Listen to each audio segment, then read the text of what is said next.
चलो बच्चों, तो आज हम लोग साइंस में सेकंड चैप्टर कंटिन्यू करें, जो चैप्टर का नाम है एसिड बेस एंड सॉल्ट।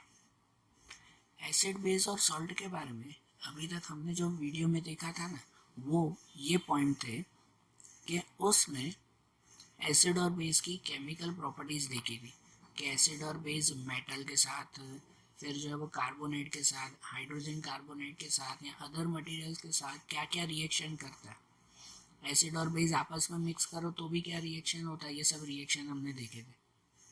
आज हम लोग एसिड और बेस में दूसरा एक पॉइंट देखें। बराबर, आज का पॉइंट शॉर्ट है लेकिन बहुत इंपॉर्टेंट है, तो समझना। पहले एक पॉइंट देखें, उसमें जो पॉइंट आता है reaction of acid and base with water. Acid और बेस को पानी में मिक्स करने से क्या होता है, या पानी में मिक्स करने की प्रोसेस को क्या कहते हैं, वो हम लोग देखें। कल कल आखिरी में हमने एक पॉइंट देखा था, वो पॉइंट ये था कि एसिड और बेस में कॉमन क्या है। एसिड और बेस वो दोनों में क्या कॉमन है, याद है? तो हमने ये देखा था कि एसिड है ना, उन सब में कॉमन होता है H ion, hydrogen ion H plus. Acid में क्या कॉमन होता है, तो हाइड्रोजन आयन कॉमन होता है, ये देखा था ना। और बेस में क्या कॉमन होता है, तो बेस में कॉमन होता है हाइड्रोक्साइड आयन, ठीक है ना। हाइड्रोक्साइड OH माइनस आयन, ये कॉमन होता है उसमें। एसिड और बेस में ये दोनों चीज़ें कॉमन है। तो सबसे पहली चीज़ ये कि एसिड और बेस को अगर वाटर के साथ रिएक्ट करो ना, मतलब पानी में मिक्स करो ना, तो उसमें से हाइड्रोजन और हाइड्रोक्साइड आयन अलग होते हैं। मतलब अगर एसिड में पानी मिक्स करो तो उसमें से हाइड्रोजन कम होता जाएगा, हाइड्रोजन अलग होता जाएगा। और अगर बेस में पानी मिक्स करो या बेस को पानी के साथ मिक्स करो तो उसमें से हाइड्रोक्साइड आयन अलग होता जाएगा, ये अलग होता जाएगा, बराबर ना। तो ये रिएक्शंस आते हैं। देखो कि इनको अगर हम लोग वाटर के साथ मिक्स करें ना, यहाँ समझना पहले ये पॉइंट समझो, ठीक है। ये ड्राइंग में कि अगर उसको आप पानी के साथ मिक्स करो ना, तो एसिड में से ये हाइड्रोजन आयन अलग होते जाएंगे, थोड़े थोड़े अलग होते जाएंगे, और वो सॉल्यूशन कहलाएगा एसिडिक सॉल्यूशन। वो सॉल्यूशन क्या कहलाएगा, एसिडिक सॉल्यूशन कहलाएगा। और अब ऐसे ही अगर बेस को पानी के साथ मिक्स करो तो उसमें से ये हाइड्रोक्साइड आयन OH आयन अलग होते जाएंगे, और उस सॉल्यूशन को बेसिक सॉल्यूशन कहेंगे। क्या कहेंगे हम लोग उसे, बेसिक सॉल्यूशन। तो अब जो है वो इनके बारे में एक दूसरा पॉइंट समझें। पता है एसिड जो होता है वो जनरली बहुत ही हार्मफुल मटेरियल है, होता है ना। कि भाई कितना तेज होता है, जरा से अगर स्किन के ऊपर अगर जल जाए ना, मतलब सॉरी स्किन के ऊपर अगर जरा सा भी एसिड लग जाए ना, तो स्किन हमेशा के लिए डैमेज हो जाती है, इतना हार्मफुल ये एसिड होता है। हुँ? तो इसीलिए जब एसिड को पानी में मिक्स किया जाता है ना, ठीक है, उसमें से हाइड्रोजन और हाइड्रोक्साइड अलग होते हैं, वो अलग बात। लेकिन जब एसिड को पानी में मिक्स किया जाता है ना, तो वो प्रोसेस बहुत ही ध्यान से करनी पड़ती है, क्योंकि वो जो है वो स्टेप या वो प्रोसेस समझो एक्सोथर्मिक प्रोसेस कहलाती है। एक्सोथर्मिक याद आ रहा, फर्स्ट चैप्टर में समझा था हमने कि कोई भी एसिड या बेस को जब पानी में मिक्स करो ना, तो वो एक्सोथर्मिक प्रोसेस है। एक्सोथर्मिक मतलब उसमें से बहुत ज़्यादा हीट क्रिएट होती है, बहुत ज़्यादा हीट क्रिएट होती है। जैसे आप ये फोटो में देख रहे हो कि एसिड को अगर पानी में डालो ना, तो इतनी हीट क्रिएट होगी कि उससे जो स्टीम, जो धुआं निकलता है, वो धुआं भी अगर हमें स्किन पे लग जाए ना, तो भी वो डैमेज करेगा। कितनी बार तो वो हीट इतनी ज़्यादा होती है कि वो उस कांच को ही तोड़ देती है। जिस ग्लास में वो एसिड या बेस रखा हुआ हो, तो उस कांच को ही तोड़ देगी। तो इसीलिए ये प्रोसेस बहुत ध्यान से करनी होती है। कैसे करते हैं पता है ये प्रोसेस, सुनना है ध्यान से कि एसिड को पानी में कैसे मिक्स करते हैं। कि अगर आप नॉर्मली खाली ऐसे करो ना कि एक ग्लास में आप लोग पानी लो और दूसरे में एसिड उस पानी में डालो, तो नहीं, वो जो है वो पानी जोर से उछलेगा और इवन आपको डैमेज करेगा। क्या करते हैं पता है कि पहले जहाँ पर, जैसे ये ग्लास है ना पानी का, जैसे ये पानी का अगर ग्लास हो, तो उस पानी के ग्लास के आसपास पहले कुछ ड्राई आइस रख देते हैं, एक कूलिंग जो है वो प्रोडक्ट रख देते हैं, कि जिससे ये पानी हमेशा ठंडा रहे, क्योंकि उससे बहुत ज़्यादा हीट क्रिएट होती है। इस फोटो में नहीं है लेकिन बता रहा हूँ कि इस ग्लास के आसपास पहले क्या रखते हैं कि कोई भी कूलिंग एजेंट, जैसे कि ड्राई आइस होती है, पता है ना, ड्राई आइस कार्बन डाइऑक्साइड का सॉलिड फॉर्म, वो वहाँ पे रखी जाती है उनके आसपास। और फिर वो एसिड एकदम धीरे धीरे करके, और साथ में उस पानी में ना एक स्पून से या कोई एक किसी से भी उसको कंटिन्यूसली स्टिर करते रहते हैं, मतलब घुमाते रहते हैं। तो आसपास ठंडी चीज़ रखकर उस एसिड को थोड़ा थोड़ा डालकर और कंटिन्यूसली घुमाते रहते हैं, कि जिससे वो एसिड उसमें मिक्स होता जाए।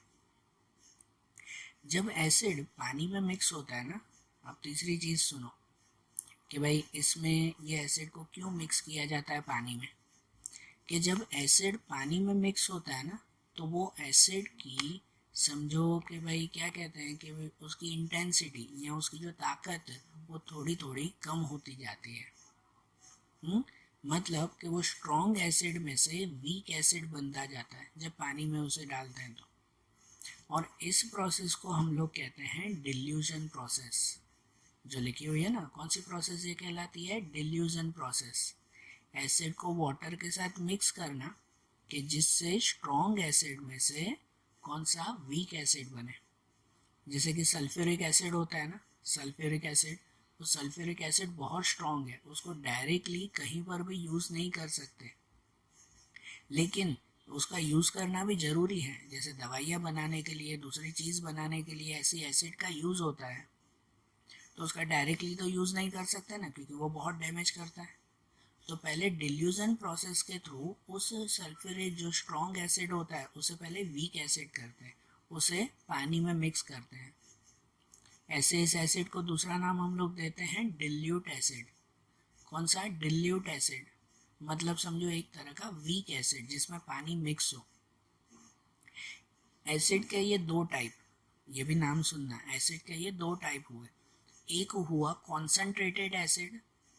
कॉन्सेंट्रेटेड एसिड, कॉन्सेंट्रेटेड मतलब कहलाता है एकदम प्योर एसिड जिसमें पानी मिक्स ना हो। और दूसरा एक होता है डिल्यूट एसिड। डिल्यूट एसिड मतलब जिसमें ये पानी मिक्स किया हुआ हो, इसीलिए उस प्रोसेस को डिल्यूजन प्रोसेस कहते हैं। समझ आया ना? हाइड्रोक्लोरिक एसिड, सल्फ्यूरिक एसिड, उसका डायरेक्टली यूज़ नहीं, पहले उसका डिल्यूट एसिड बनाते हैं, पानी मिक्स करते हैं उसमें, और फिर उसका दूसरी जगह पर यूज़ करते हैं। समझ आ रही है बात? बराबर ना? तो इस तरह से एसिड और बेस का वाटर के साथ जो रिएक्शन होता है ना, वो रिएक्शन इसी वजह से होता है कि स्ट्रॉन्ग एसिड को वीक एसिड बनाना हो, और ऐसा ही बेस में भी स्ट्रॉन्ग बेस को वीक बेस बनाना हो, इसी वजह उसको पानी में मिक्स किया जाता है कि फिर उन एसिड और बेस का दूसरी जगह यूज़ कर सके। समझे? तो देखो, अब जो ये स्ट्रॉन्ग और वीक एसिड हुआ ना, तो हमारा दूसरा इम्पोर्टेंट एक पॉइंट आता है कि how strong are acid and base, कि ये एसिड और बेस कितने स्ट्रॉन्ग कहलाए, है ना, कितने स्ट्रॉन्ग कहलाते हैं। कि जैसा एसिड होता है, हम लोगों को एसिड के बारे में ये पता है कि एसिड बहुत हार्मफुल मटेरियल है ना, एसिड बहुत हार्मफुल मटेरियल है, हम लोगों को ये पता है। लेकिन कितना हार्मफुल? और क्या सभी एसिड हार्मफुल होते हैं? कोई भी एसिड समझो कि यूज़ करने लायक नहीं कहलाया, सभी ज़्यादा हार्मफुल होते हैं। बाकी तो अगर आप लोग ये कहो ना कि जैसे एक लेमन होता है ना, नींबू होता है ना, वो भी एसिड है, तो क्या वो एसिड भी दूसरे की तरह ही हार्मफुल है? एसिड की प्रॉपर्टी हमने पता की थी स्टार्टिंग में कि एसिड जो है वो ये सॉर होता है, खट्टा होता है ना, खट्टा, और वो ब्लू लिटमस पेपर को रेड बना देता है। तो फिर लेमन भी एक तरह का एसिड है, तो उस एसिड का हम लोग तो खाने में यूज़ करते हैं, है ना, अच्छी तरह से खाते हैं हम लोग तो दूसरे एसिड तो खाए नहीं जाते। क्यों ऐसा?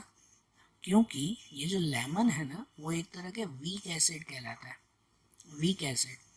और जो दूसरे एसिड होते हैं ना, जैसे हाइड्रोक्लोरिक, सल्फ्यूरिक एसिड, ये एक तरह का स्ट्रॉन्ग एसिड कहलाता है। तो अब हमें कैसे पता चले, हमें कैसे पता चले कि वो स्ट्रॉन्ग है कि वीक है, खाने लायक है कि नहीं है, मतलब यूज़ करने लायक है कि नहीं है?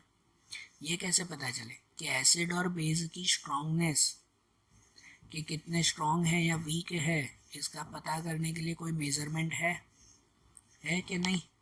तो है। एसिड और बेस कितने स्ट्रॉन्ग हैं ये पता करना हो ना, तो उसकी एक मेजरमेंट आती है, जिस मेजरमेंट को हम लोग कहते हैं पीएच मेजर। क्या कहते हैं? PH measure. बराबर, ये ध्यान देना, आपका सबसे नया पॉइंट, बिल्कुल नया पॉइंट है और बहुत इंपॉर्टेंट पॉइंट है कि पीएच मेजर किसे कहते हैं। पीएच, जिसको जो है वो जर्मन में पोटेंस कहते हैं। ये एक जर्मन वर्ड पोटेंस पर से बना हुआ है। पोटेंस का मतलब होता है पावर, पोटेंस का मतलब पावर होता है। तो ये जो पीएच है ना, ये पीएच से हम लोग एसिड और बेस का पावर चेक कर सकते हैं। पीएच से, फिर से बोल रहा हूँ, एसिड और बेस का पावर चेक कर सकते हैं कि जनरली पीएच की वैल्यू है ना 0 से 14 तक होती है। पीएच की वैल्यू कितनी होती है? 0 से 14 तक, जैसे आप ये फोटो में देख रहे हो। उसमें जो बिल्कुल बीच में होता है ना 7, बिल्कुल बीच में 7 होता है ना, वो न्यूट्रल कहलाया, न एसिड न बेस, जो सॉल्ट कहते हैं ना वैसा। 7 से कम की वैल्यू, 7 से कम की वैल्यू वो एसिड कहलाती है। 7 से कम की वैल्यू क्या कहलाती है? एसिड। और 7 से ज़्यादा की वैल्यू वो क्या कहलाती है? बेस कहलाती है ना। एल्केलाइन, एल्केलाइन का मतलब बेस ही होता है। तो 7 से ज़्यादा की वैल्यू क्या कहलाई? बेस कहलाई। बरोबर ना। मतलब हम लोग अब क्या कर सकते हैं पता है? कि आपके सामने अगर मैं नींबू पानी दे दूं और पता करना हो कि ये स्ट्रॉन्ग एसिड है कि वीक एसिड है, मतलब या तो ये एसिड है कि बेस है, पहले तो एसिड और बेस, तो हम लोग उसका पीएच चेक कर सकते हैं। क्या चेक कर सकते हैं? पीएच। तो अगर उसका पीएच वो 7 से कम हुआ ना, तो मतलब वो चीज़ एसिड है। और अगर उसका पीएच 7 से ज़्यादा आया ना, तो मतलब वो चीज़ बेस है। और अगर कोई चीज़ का पीएच वो एग्जैक्ट 7 आया ना, मतलब वो सॉल्ट है, न्यूट्रल है। मतलब कोई भी चीज़ एसिड है या बेस है, वो किससे मेज़र करते हैं पता है? ये पीएच के थ्रू, पीएच नंबर के थ्रू ये मेज़र किया जाता है। और इनके अंदर 7 से कम, जैसे हम लोग कहते हैं ना, तो 7 से इस तरफ जितना कम हो ना, उतना वो एसिड ज़्यादा स्ट्रॉन्ग होता है। मतलब किसी का पीएच अगर 0 आ जाए ना, किसी का पीएच अगर 0 आया ना, तो इसका मतलब वो सबसे स्ट्रॉन्ग एसिड है। 0 पीएच मतलब सबसे स्ट्रॉन्ग एसिड। उसके बाद 1 पीएच हो तो मतलब वो थोड़ा वीक एसिड, 0 के कंपैरिजन में, पर हुआ तो स्ट्रॉन्ग ही। 2 हो ना, तो इसका मतलब वो उससे थोड़ा वीक है। 3 वो उससे थोड़ा वीक एसिड।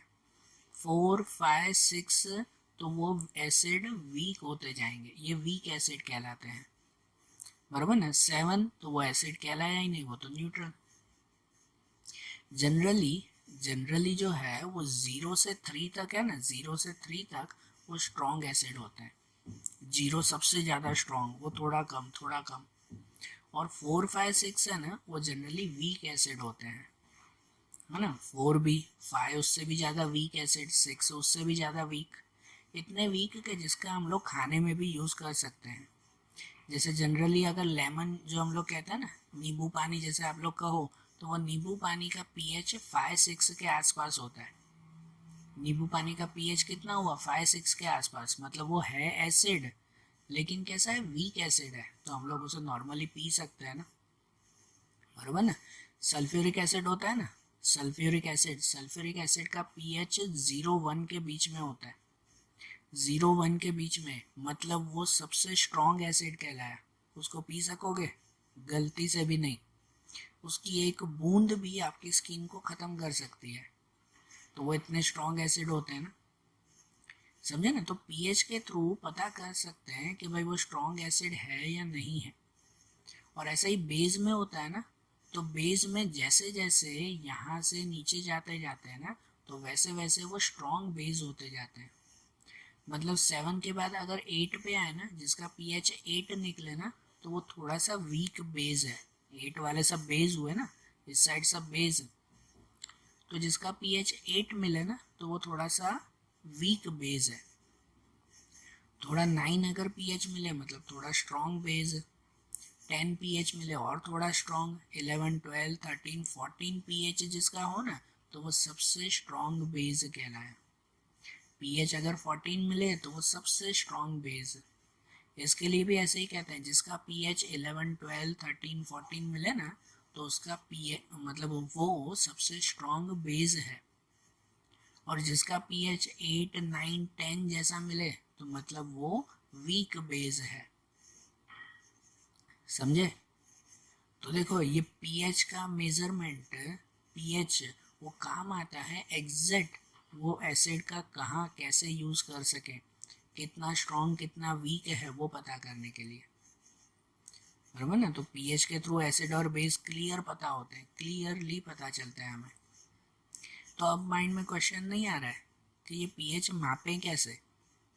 पीएच के बारे में पता तो चल गया कि वो 0 to 14 तक होता है, कि जिसका पीएच 1 आया तो मतलब वो एसिड है, स्ट्रॉन्ग एसिड है। जिसका पीएच 10 आया अगर तो वो बेस है, थोड़ा वीक बेस है। ये तो पता चल गया आपको। लेकिन लेकिन इसको मेज़र कैसे करें? आपके सामने मैं एक गिलास नींबू पानी दे दूं और उसको बोलूं, आपको बोलोगे कि इसका पीएच मापो, तो इसका पीएच कैसे मापोगे? कोई सामान आता है, कोई चीज़ें होगी कि जिससे पीएच मापा जाए? होती है कोई चीज़ें? तो हाँ होती है। कुछ चीज़ें आती हैं कि जिससे आप लोग किसी का भी पीएच माप सकते हो। वो चीज़ें आती हैं ये, जिससे हम लोग पीएच का मेजरमेंट कर सकते हैं, बरोबर ना। कौन कौन सी चीज़ें हैं ध्यान से समझना। तो पीएच का मेजरमेंट करने के लिए सबसे सिंपल है ना, ये लिटमस पेपर आते हैं। ऐसे होता है लिटमस पेपर रेड और ब्लू कलर के, होता है ना, red and blue litmus paper आते हैं। लिटमस पेपर सबसे सिंपल है कि हमें पता है कि अगर लिटमस पेपर रेड हो गया तो मतलब वो एसिड है, तो हम लोग अंदाज़ा लगा सकते हैं कि हाँ उसका पीएच 7 से कम होगा, बरोबर ना। एसिड है मतलब उसका पीएच 7 से कम होगा, अंदाजा ना, फिक्स फिक्स नहीं पता कि 1 होगा 2 होगा 3 होगा कितना नहीं। लेकिन अगर लिटमस पेपर रेड हो गया मतलब पीएच 7 से कम होगा। अगर लिटमस पेपर ब्लू हो गया, रेड से ब्लू हो गया, मतलब वो बेस है, मतलब उसका पीएच 7 से ज़्यादा होगा, कितना ज़्यादा नहीं पता है। तो ये लिटमस पेपर है ना, उससे तो अंदाजे से मिलता है। लेकिन अगर पीएच को एग्जैक्ट ढूंढना हो ना तो लिटमस पेपर नहीं, उसके लिए ये स्पेशल आते हैं पीएच पेपर। फोटो में देख रहे हो ऐसे येलो कलर के पीएच पेपर आते हैं। ये पीएच पेपर को आप लोग कोई भी लिक्विड में डालोगे ना, लिक्विड पे या सॉलिड में नहीं, आप पेन लेके बैठो या तो सॉलिड पेन है उसके ऊपर ये पीएच पेपर रख दो तो उस पेपर का कलर बदल जाएगा, पेन के ऊपर बदलेगा नहीं भाई। कोई लिक्विड सॉल्यूशन हो ना तो ये पीएच पेपर काम आता है, सॉलिड पे नहीं। मतलब जैसे नींबू पानी है, जैसे कि आप लोगों के पास ऑरेंज का जूस है, जैसे टमाटर का जूस है, जैसे कोई जो है वो साबुन का पानी है ना, कोई नमक का पानी, सिंपल नमक का पानी है, कोई भी लिक्विड थिंग, कोई भी लिक्विड थिंग के अंदर आप ये पीएच पेपर डालोगे ना तो वो पीएच पेपर का रंग बदलेगा। ऐसे पीएच पेपर है ना कोई भी केमिकल शॉप पे मिल जाते हैं, कोई भी केमिकल शॉप पे मिल जाएंगे आपको पीएच पेपर। तो ऐसा ये पीएच पेपर आप लोग कोई भी लिक्विड के अंदर डालोगे ना तो इसका रंग बदल जाएगा पेपर का। और इसके साथ है ना आपको ये पीएच स्केल देते हैं, ये नीचे देख रहे हो, आपको ये स्केल देते हैं पीएच पेपर के साथ, ये मिलती ही है। इसके ऊपर है ना 1 to 14 तक के कलर है, 1 to 14 तक के कलर है। तो ये पीएच पेपर आप कोई भी पानी में डालोगे तो उसका रंग बदलेगा। फिर वो रंग है ना इसमें से चेक करो कि कौन सा रंग बना। समझो ग्रीन रंग अगर बना ना, समझो ग्रीन कलर अगर बना तो मतलब वो ग्रीन कलर इसमें देखा, ग्रीन कलर कौन से नंबर पे है तो 7 या 8 नंबर पे है, तो इसका मतलब उसका पीएच 8 हुआ। उसका पीएच 8 हुआ मतलब वो बेस हुआ, 7 से ज़्यादा पीएच हो मतलब बेस हो गया ना। समझ रहे हो ना कितना सिंपल है ये, कि पीएच पेपर के थ्रू, इस पीएच पेपर को किसी में आप डालो पानी में, अगर इसका पीएच पेपर का कलर लाल कलर का हो गया ना, रेड हो गया अगर, तो मतलब कि रेड कलर यहाँ चेक करते हैं कि रेड कलर नंबर 1 पे है, मतलब कि उसका पीएच 1 हुआ। 1 pH मतलब कि वो एसिड हुआ। अगर वो ब्लू कलर का हो जाए तो ब्लू कलर चेक करते हैं कि ब्लू कलर 10 नंबर पे है, तो इसका मतलब कि वो बेस हो गया। ठीक है ना। तो ये पीएच पेपर के थ्रू भी चेक कर सकते हैं कि पीएच कितना है। या फिर आता है ये, जिसे कहते हैं यूनिवर्सल इंडिकेटर। ऐसा है कि केमिकल आता है, ये डब्बी देख रहे हो ना जैसे, इसे कहते हैं यूनिवर्सल इंडिकेटर। ये यूनिवर्सल इंडिकेटर जो एक लिक्विड की तरह होता है, आपको किसी का भी पीएच मेजर करना हो ना, तो क्या करते हैं कि भाई एक वेसल में, जैसे फोटो में है कि एक वेसल में इस यूनिवर्सल इंडिकेटर की 2-3 बूंद खाली डालते हैं। कितनी? सिर्फ 2-3 बूंदें डाली जाती है, बरोबर। जैसे कि नींबू पानी आप देखो, नींबू पानी होता है, तो नींबू पानी लेकर उसमें ये यूनिवर्सल इंडिकेटर की सिर्फ 2-3 बूंदें डालो कि जिससे उसका कलर बदल जाएगा। जैसे आप देख रहे हो ना, उसका कलर बदल जाएगा। और वो कलर, तो वो कलर के लिए भी इस यूनिवर्सल इंडिकेटर के साथ आपको ये पूरी पट्टी दी गई होती है। ये पूरी पट्टी दी गई होती है आपको, कि जिसमें आप ये 2-3 बूंदे उस पानी में डालोगे तो उसका रंग बदलेगा। और वो रंग कौन सा बना वो इसमें चेक करते हैं। समझो उसका लाल कलर का रंग बना, मतलब वो लाल कलर नंबर 1 पे है, मतलब उसका पीएच 1 हुआ, वो एसिड हुआ। अगर समझो इसके बूंदे कुछ डालोगे और इसका कलर ग्रीन हो गया, तो इसका मतलब कि उसका पीएच 7 हुआ, मतलब वो न्यूट्रल है। अगर उसका कलर ऐसा ब्लू या कुछ हो जाए तो मतलब वो बेस है ना, उसका पीएच 10 होगा। ऐसे गिन सकते हैं ना हम लोग। तो ये यूनिवर्सल इंडिकेटर से भी हम लोग पीएच मेजर कर सकते हैं, है कि नहीं। और दूसरा, अगर पीएच की परफेक्ट वैल्यू ढूंढने हो ना, तो आज के मॉडर्न टाइमिंग में आता है ये पीएच मीटर। क्या आता है? ये पीएच मीटर आता है। ऐसा ये पीएच मीटर के साथ ये ऐसी एक मशीन जुड़ी हुई होती है। बस उस मशीन को आप कोई भी लिक्विड में डालो। ये फिर से बोल रहा हूँ बेटा, पीएच है ना लिक्विड में ही यूज होता है, सॉलिड में नहीं। टेबल के ऊपर पीएच ये मीटर लगा दोगे कि भाई बताओ इसका पीएच कितना है, तो वो टेबल पे नहीं बताएगा भाई, कोई लिक्विड चीज़ों में बताता है ना। एसिड या बेस वो लिक्विड चीज़ों का मेजर करते हैं। तो ये जो पीएच है ना, बराबर, कि ये पीएच मीटर आता है कि कोई भी लिक्विड में डालो ना, तो ये स्क्रीन पर डायरेक्टली आपको बताएगा इसका पीएच कितना है। भाई स्क्रीन पे एग्जैक्ट बताएगा 7 पॉइंट है, मतलब वो न्यूट्रल है। भाई एग्जैक्ट बताएगा कि उसका 3.5 है, मतलब वो एसिड है। ठीक है ना। तो ये पीएच मीटर हुआ, ये मॉडर्न टाइमिंग का है। तो इन सब चीज़ों से हम लोग पीएच मेज़र कर सकते हैं ना, और पता कर सकते हैं कि कोई भी चीज़ कितनी एसिड है और कितनी बेस है। तो देखो ये हमने समझा ना कि हाँ इसको मेज़र कर सकते हैं। तो अभी भी आपके माइंड में आता होगा कि क्यों ये झंझट कर रहे हो, पीएच जान के हमारा क्या, है ना, हमें क्या मिलेगा ये पीएच को जान के।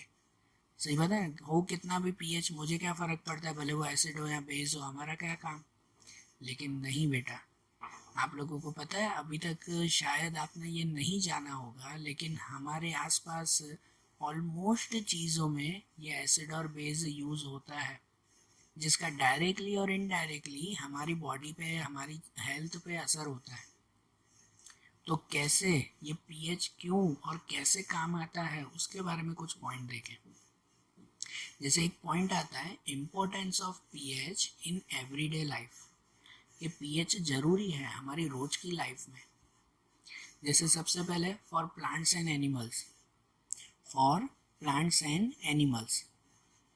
तो एक चीज़ ध्यान रखना कि हमारे जो बॉडी है ना, हम एनिमल्स में आते हैं ना भाई, हमारी जो बॉडी होती है या जो प्लांट्स की बॉडी होती है ना, हमारे अंदर का पीएच, हमारी बॉडी का पीएच, वो पीएच जनरली 7 से 7.8 के बीच में होता है। कितना होता है? 7 से 7.8 के बीच में हमारी बॉडी का पीएच। मतलब कि आपकी स्किन के ऊपर है ना, कभी थोड़ा सा पानी लगाकर और फिर उसका पीएच चेक किया करो लिटरली। तो हमारी बॉडी का है ना ये पीएच बता रहा है, जो 7 से 7.8 के बीच में होना चाहिए। लेकिन अगर बाय चांस इसका पीएच इससे कम हो जाए ना, तो हम लोग जिंदा नहीं रह पाते, हम लोगों की डेथ हो जाती है, इवन एनिमल्स प्लांट्स की डेथ हो जाती है अगर उसका पीएच 7 से कम हो जाए। 7 से कम मतलब एसिड हो जाएगा, या तो फिर 7 से और ज़्यादा हो जाए मतलब बेस हो जाए, तो हमारी बॉडी सस्टेन नहीं कर पाती। तो देखो सबसे पहले तो हमें ज़िंदा रहने के लिए ही पीएच ज़रूरी है ना, ये मेज़रमेंट ज़रूरी है। आपको पता है जब वो एसिड रेन होती है, सुना ना, पॉल्यूशन की वजह से एसिड रेन होती है, उस एसिड रेन पड़ने से क्या होता है पता है, अगर समझो एसिड रेन हमारी स्किन के ऊपर गिरे ना, तो हमारी स्किन का पीएच वो 7 से कम हो जाता है ना, 7 से कम हो जाता है उसका पीएच, और इसकी वजह से हमारी स्किन डैमेज हो जाती है।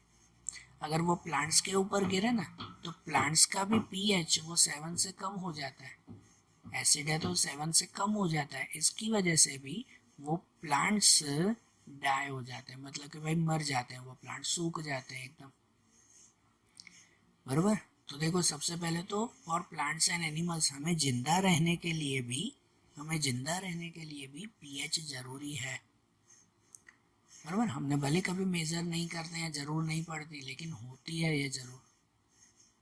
ऐसे ही और सॉइल के लिए जब फार्मर्स फार्मर्स जब जो है वो ये फार्मिंग करते हैं ना, खेती करते हैं ना, तो सबसे पहला उनका काम होता है उनकी ज़मीन चेक करना, सॉइल चेक करना कि सॉइल अच्छी है कि नहीं है, वो चेक करना उनका सबसे पहला काम है। इसीलिए सॉइल के अंदर क्या होता है, जो सॉइल है उसका भी पीएच कुछ 6 to 8 के बीच में होना चाहिए। कितना होना चाहिए? 6 से 8 के बीच में, मतलब न्यूट्रल ही ना। 7 तो एकदम न्यूट्रल होता है, तो 6, 7 या 8 होना चाहिए उसका पीएच। तो खेती करने से पहले है ना, वो लोग सॉइल को चेक करते हैं कि उसका पीएच कितना है। अगर समझो सॉइल का पीएच वो 6 से कम हुआ ना, मतलब वो सॉइल है ना एसिडिक सॉइल है, उस सॉइल में एसिड ज़्यादा है, तो उसमें फिर प्लांट्स नहीं ग्रो करेंगे, खेती होगी नहीं उसमें। तो इसलिए पता है वो फर्टिलाइज़र डालते हैं कि नहीं, फर्टिलाइजर्स डालते हैं ना, तो वो ऐसे फर्टिलाइज़र डालते हैं कि जिससे उसका पीएच फिर से जो 7 से कम था वो नॉर्मल 7 हो जाए। मतलब अगर 7 से कम तो वो एसिडिक सॉइल हुई ना, तो एसिड वाली सॉइल हुई ना, तो उसमें फर्टिलाइज़र डालते हैं बेस वाला, बेसिक फर्टिलाइज़र उसमें डालते हैं। और अगर कोई सॉइल का पीएच 7 से ज़्यादा हुआ, पीएच 7 से ज़्यादा होगा, इसका मतलब कि उसमें वो बेसिक सॉइल होगी, बेस ज़्यादा होगा ना उसमें, तो भी खेती नहीं होगी। तो उसमें फिर फर्टिलाइज़र डालते हैं एसिडिक वाला, कि जिससे फिर से वो न्यूट्रल हो जाए, क्योंकि एसिड में बेस डालेंगे और बेस में एसिड डालेंगे तो वो न्यूट्रल हो जाएगा ना, बराबर ना। तो जब सॉइल में एसिड ज़्यादा हो ना, तो फर्टिलाइजर्स डालते हैं बेस वाला, और अगर सॉइल में बेस ज़्यादा हो तो फर्टिलाइज़र डालते हैं एसिड वाला। तो इसका मतलब देखो कि इसमें भी खेती करने से पहले भी सॉइल का पीएच चेक करते हैं कि उसमें एसिड या बेस कितना है, तो उसके बाद ही फिर क्या करते हैं, खेती की जाती है। होता है ना मॉडर्न टाइमिंग में ये होता है, खेती में भी ये काम है। मतलब देखो इसके लिए भी ये पीएच ज़रूरी है। दूसरा दूसरा पीएच ज़रूरी है फॉर आवर डाइजेस्टिव सिस्टम।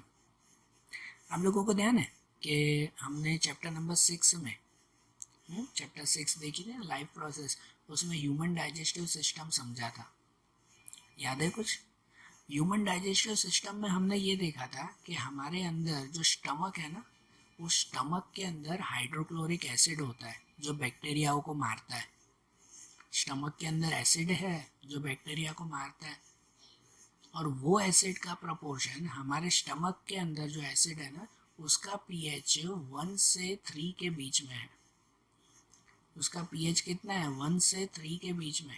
मतलब समझो हम लोग अपने पेट में ही इतना भारी एसिड लेकर घूम रहे हैं, जिसका पीएच 1 से 3 के बीच में हो, मतलब कैसा? ये तो कितना स्ट्रॉन्ग एसिड कहलाया है कि नहीं? तो हमारे पेट के अंदर भी इतना भारी एसिड आया हुआ है, फिर ये एसिड बाकी सबको नुकसान न करे, तो इसके लिए भी हमें पता है ना, उस हमारे स्टमक के आसपास म्यूकस आए हुए होते हैं। म्यूकस नाम के एंजाइम्स होते हैं जो उस एसिड को कंट्रोल करते हैं। ये सब हमने डाइजेस्टिव सिस्टम में देखा था। तो अब ऐसा होता है कि हमारी स्टमक के अंदर पहले से ही एसिड है। फिर कितनी बार ये होता है ना कि हम लोग जो है वो कुछ ज़्यादा हैवी खाना जब खा लेते हैं, जब हैवी खाना खाते हैं, जैसे कि कोई कोई नॉनवेज खाते हैं या आप लोग बाहर का जंक फूड खाते हो, है ना, बर्गर पिज़्ज़ा या ऐसी चीज़ें आप लोग खाते हो, तो ये चीज़ों में है ना ऑलरेडी एसिड का प्रोपोर्शन पहले ही ज़्यादा होता है। इन चीज़ों में पहले ही एसिड ज़्यादा होता है। आप कोई बाहर की खाने की चीज़ें जैसे कि पता कुछ मसाले वाली वेफर्स वगैरह लेते हो या उनमें कभी चेक करना, शायद जो है वो उन वेफर्स के ऊपर जो पैकेट आता है ना, बाहर से कुरकुरे लाते हो तो वो कुरकुरे का जो पैकेट आता है ना, उसके ऊपर भी पीछे है ना कुछ पीएच लिखा होगा।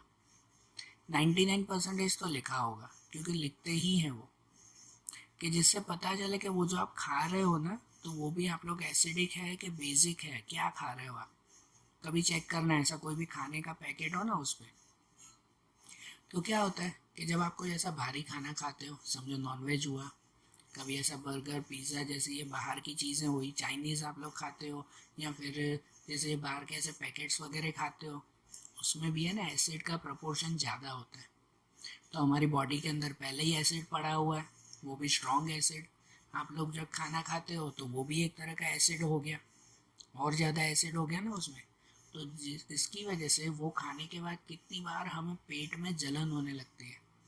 होती है ना, कुछ बाहर का ऐसा खा लो तो उसके बाद कुछ देर तक है ना पेट में जलन होती है, बरोबर ना। हम लोग उस जलन को क्या नाम कहते हैं, हम लोग कहते हैं एसिडिटी। कहते हो कि नहीं, पेट में एसिडिटी हो गई। तो कभी इस नाम पे गौर किया है कि एसिडिटी का मतलब क्या। एसिडिटी का मतलब होता है हमारे पेट में एसिड बढ़ गया है, पहले ही एसिड है और हमने एसिड वाली चीज़ें खाई है ना। और भी जैसे ये बाहर का खाना या दूसरी चीज़ें, वो उसमें भी एसिड ही होता है। उसका पीएच भले थोड़ा कम हुआ, हाँ, लेकिन है तो उसमें भी थोड़ा थोड़ा एसिड ना। तो हमारी बॉडी में एसिड बढ़ जाता है तो पेट में जलन होने लगती है, जिसे हम लोग कहते हैं एसिडिटी। फिर वो एसिडिटी मिटाने के लिए आप लोग क्या करते हो पता है, इनो पीते हो, 6 सेकंड में राहत, बराबर ना। इनो पीते हो ना आप लोग, तो वो इनो में क्या है, तो वो इनो में बेस होता है। इनो किससे बना हुआ है पता है, बेस से बना हुआ है। तो इसका मतलब आपके बॉडी में जब एसिड बढ़ जाए ना तो आपको बेस पीना पड़ता है। तो एसिड और बेस आपकी बॉडी में मिक्स होते हैं और न्यूट्रल बनते हैं, तो आपका एसिड कम होता है, समझो। तो देखो, आपके डाइजेस्टिव सिस्टम, आपका शरीर चलाने के लिए भी ये पीएच ज़रूरी है। आगे से कोई चीज़ खाओ ना तो ये ध्यान रखो कि उसमें क्या एसिड है, क्या बेस है, क्या हमारी बॉडी को सूट करता है नहीं करता है, बराबर। तो हमारी बॉडी चलाने के लिए भी ये पीएच ज़रूरी है, एसिड और बेस ज़रूरी है। दूसरा दूसरा ये आता है for the cause of tooth decay. For the cause of tooth decay, आपको पता है आपके दांत सड़ जाते हैं, होता है कि नहीं, बराबर ब्रश ना करो तो दांत सड़ जाते हैं। क्यों पता है, क्योंकि हमारे दांत है ना कैल्शियम के बने हुए हैं, एक तरह के जैसे मेटल जैसे बने हुए, कैल्शियम से बने हुए हैं ये। उसका पीएच है ना, हमारे दांतों का पीएच वो 5.5 से ज़्यादा होना चाहिए। ये सब नंबर याद रखना जो जो मैंने बोल रहा हूँ। हमारे दांतों का पीएच वो 5.5 से ज़्यादा, 5.5 से ज़्यादा मतलब कैसा है, जनरली न्यूट्रल होना चाहिए। 5.5 से कम हो जाए तो वो एसिड हो गया ना ज़्यादा, 5.5 से ज़्यादा ही होना चाहिए। तो हमारे दांतों का पीएच जब 5.5 से कम होने लगता है ना तो हमारे दांत सड़ने लगते हैं, क्योंकि दांतों में एसिड बढ़ जाता है। तो क्या हो जाता है कि दांत सड़ने लगते हैं। हम लोगों को पता है कि जनरली वो जब हम खाना खाते हैं तो उसके बाद वो कहते हैं ना, खाना खाने के बाद कुल्ला कर लिया करो पहले, क्योंकि दांतों में कुछ भी चीज़ें फंस न जाए। जो भी चीज़ें फंस जाती है तो कुल्ला करके निकाल दो उसे, क्योंकि अगर वो चीज़ें फंस जाए और आप पूरी रात सो जाओ ना, खाना खा के समझो दांत में कुछ फंस गया और पूरी रात सो जाओ, तो वो फंसी हुई चीज़ है ना दांत में सड़ती है, और सड़ने के बाद वो दांतों का पीएच 5.5 से कम कर देती है। 5.5 से कम कर देती है तो दांत सड़ने लगते हैं। तभी तो कहते हैं कि भाई उस दांतों खाना खाने के बाद दांत साफ कर लिया करो, पहले मुंह साफ कर लिया करो। और इसी की वजह से हमारे दांतों का पीएच नॉर्मल रहे ना, तो इसके लिए हम लोग जो ब्रश करते हैं, जो टूथपेस्ट यूज़ करते हैं, वो भी वैसी ही आती है। आज के टाइम में वो नहीं कहते कि आपके टूथपेस्ट में नमक है, वो एडवर्टाइजमेंट आते हैं ना कि टूथपेस्ट के अंदर भी नमक डालते हैं। नमक मतलब सॉल्ट डालते हैं। क्यों डालते हैं वो सॉल्ट? क्योंकि जिससे हमारे दांतों का पीएच है ना 7 रहे। सॉल्ट का पीएच कितना? तो सॉल्ट का पीएच 7 होता है ना, इसीलिए टूथपेस्ट में सॉल्ट डालते हैं कि जिससे दांतों का पीएच है ना 7 रहे। और 7 तक पीएच रहेगा मतलब दांत कभी सड़ेंगे नहीं। तो देखो जो टूथपेस्ट यूज़ करते हैं ना, उसके अंदर भी ये पीएच चेक करते हैं। आगे से आप लोग जो टूथपेस्ट भी यूज़ करते हो ना, एक बार उस टूथपेस्ट के पैकेट के ऊपर भी पीएच पढ़ लेना कि उसके ऊपर पीएच कितना लिखा हुआ है। आज ही पढ़ लेना कि टूथपेस्ट का जो पैकेट है उसका पीएच कितना है, तो पता चले कि उसका जितना पीएच होगा ना, वही पीएच हमारे दांतों का भी बनेगा। तो पता चलेगा हमारे दांत सड़ रहे हैं कि बच रहे हैं। आपके टूथपेस्ट, कोई हल्का टूथपेस्ट आप बाहर से लेके आते हो, उसके ऊपर लिखा हो कि उसका पीएच 5 से ही कम है, तो मतलब वो दांत को बचाएगा नहीं, सड़ाएगा। ये ध्यान देना। तो देखो दांतों को बचाने के लिए भी ये पीएच का मेजरमेंट जरूरी है, पीएच को मापना जरूरी है। समझ रहे हो बात को? और इसके अलावा दूसरा वो आता है self defence. For self defence, खुद को बचाने के लिए। खुद को बचाने के लिए मतलब आपको पता है, आपको कभी कोई मधुमक्खी ने काटा है? मधुमक्खी ने काटा है कभी? जब मधुमक्खी काटती है ना, तो आपके शरीर के ऊपर एक बड़ी सी फुंसी हो जाती है। ये क्यों फुंसी होती है? जैसे कि या मधुमक्खी के अलावा कभी कोई लाल चींटी ने काटा है? उसने काटा होगा ना। लाल चींटी भी काटती है ना, तो आपके शरीर के ऊपर थोड़ी सी फुंसी हो जाती है। ये क्यों होती है ये फुंसी? क्योंकि जब कोई मधुमक्खी, कोई चींटी आपके शरीर के जिस भाग को काटती है ना, समझो आपके हाथ पे जब काट रही है, तो हाथ का उतने एरिया का पीएच वो 7 से कम हो जाता है। उसका पीएच क्या हो जाता है? 7 से कम हो जाता है। मतलब उसका पीएच है ना, वो लेस देन 7 हो जाता है। 7 से कम हो गया मतलब क्या हो गया? वो एसिड हो गया। तो आपके हाथ पे अगर मधुमक्खी ने काटा, तो मतलब समझो उतना एरिया एसिड का बन जाता है। इसकी वजह से वहाँ फुंसी निकल आती है। और वो फुंसी मिटाने के लिए क्या करते हैं पता है? उसकी फुंसी मिटाने के लिए जनरली आप लोग कोई क्रीम लगाते हो, है ना? कोई भी क्रीम लगाते हो, या कोई बेकिंग सोडा आता है, बेकिंग सोडा जो खाने में डालते हो ना, वो भी लगा सकते हो। कोई होता है नीम के पत्ते आते हैं, जो एकदम सीधा सा इलाज, जो नीम के पत्ते आते हैं, वो नीम के पत्ते लगा सकते हो आप लोग, है ना? तो उससे वो जल्दी से ठीक हो जाता है। कोई मधुमक्खी ने, चींटी ने काटा हो तो क्या 2-2 दिन तक वो फुंसी रहती है? नहीं रहती ना। 1-2 घंटे में, 1-आध घंटे में ही निकल जाएगी। क्यों पता है? क्योंकि वो कोई भी क्रीम लगाते वक्त तो उस क्रीम में बेस होता है। क्रीम में क्या होता है? बेस होता है। तो जब मधुमक्खी काटे तो मतलब आपके शरीर में एसिड आ गया। ऊपर वो बेस लगाने पर वो एसिड और बेस न्यूट्रल हो जाते हैं, मिक्स होकर न्यूट्रल हो जाते हैं, और वो फुंसी फिर से ठीक हो जाती है ना? स्किन फिर से नॉर्मल हो जाती है। तो देखो आपके सेल्फ डिफेंस के लिए भी, जब आपको कहीं ऐसे ही नॉर्मल फुंसियाँ होती है, कहीं चोट लगती है, तब उस वक्त भी आपके बॉडी में एसिड बढ़ता है। और उसको ठीक करने के लिए जो भी क्रीम, मलम कुछ भी लगाते हो ना, तो ये सब बेस के ही होते हैं। तो देखो यहाँ भी आपका पीएच काम आता है, बरोबर? तो ध्यान दो बेटा, पीएच हर जगह पर काम आता है। आपको पता है, आप लोग जो क्रीम वगैरह यूज़ करते हो, खासकर आप गर्ल्स आप लोग क्रीम यूज़ करते हो ना, वो फेयर एंड लवली की या दूसरी क्रीम या कोई लिपस्टिक या कोई दूसरे मेकअप के सामान, जो भी चीज़ें यूज़ करते हो ना, इन सब को आगे से आपसे ध्यान देना, लिटरली ध्यान देना बेटा, मजाक नहीं कर रहा हूँ। लेकिन आगे से जो भी ये प्रोडक्ट आप खरीदो ना, एक बार उसका पीएच चेक करना।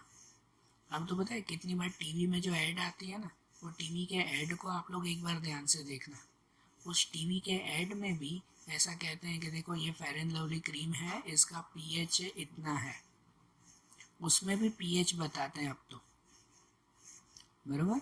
तो आप कोई भी प्रोडक्ट खरीदो ना तो उसमें पहले उसका पीएच चेक करना। अगर उस प्रोडक्ट का पीएच 7 के आसपास हो ना तो वो चीज़ें यूज़ करने लायक है, आप भले वो नुकसान नहीं करेगी, लेकिन उसका पीएच 3-4 मतलब इतना अगर कम हो मतलब उसमें एसिड ज़्यादा है, उसका यूज़ आप अगर स्किन पे ज़्यादा करोगे ना तो आपकी स्किन लंबे टाइम के बाद ख़राब हो जाएगी, है ना। इसी वजह से फिर स्किन पे फुंसियाँ निकल आती हैं वो कि भाई ऐसी क्रीम यूज़ की, क्यों यूज़ की, क्योंकि बिना चेक किए यूज़ की उसे। तो आगे से ध्यान दो। अब आप लोग एजुकेट हो रहे हो, आप लोग पढ़े लिखे हो, जो जिसको नहीं पता है तो वो नहीं, लेकिन आप कम से कम यूज़ कर, आप कम से कम समझ रहे हो तो आगे खुद ये चीज़ें ध्यान से यूज़ करो, वरना मत खरीदो ऐसी चीज़ें, बराबर। देखो ये पीएच हर जगह पर यूज़फुल है हमारे, ठीक है। तो आज जैसे हमने ये पॉइंट देखा ना पीएच का एसिड और बेस में, ऐसे ही हम लोग इसके दूसरे पॉइंट्स अगले वीडियोस में देखेंगे। Okay, thank you.